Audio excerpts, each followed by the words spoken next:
Daandiin cuccufamee dukkanaan uwwifamee yemmus dhalli namaa akka horiitti gurgurame furmaataaf kan ta'us falli homtuu hin argamne. Garuu guyyaa tokko karaan hin jirre gooftaan karaa banee badhaadhummaa guddaa saba Oromoof kenne. Akka warra duulee lolee mo'ee galutti Yesuus nu adeemsisaa yeroof gara hundumaatti. Amma badhaadhummaa guddaa isa eenyuyyuu irraa fudhachuu hin dandeenye saba Oromoof kenneera. Wangeelli nama hundumaaf amajjii 21 bara 2015 ganama sa'aatii tokkorraa eegalee sagantaa galateeffannaaf waaqeffannaa guddaan galma miliiniyeemiitti qophaa'ee jira.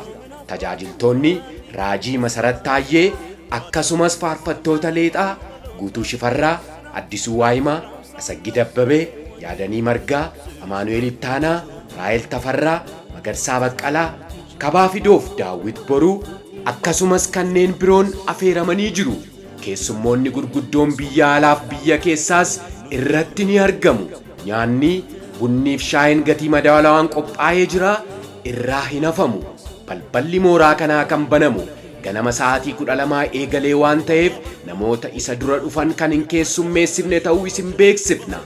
Yeroo dhufnu karaa irrattis ta'e mooraa keessatti turtii qabaannu hundaan naamusa kiristaanummaa keenyaan jiraattota magaalaa Finfinneef fakkeenya haa taanu. Guyyaa Macaafa Qulqulluu, Waldaa Macaafa Qulqulluu Oromoo.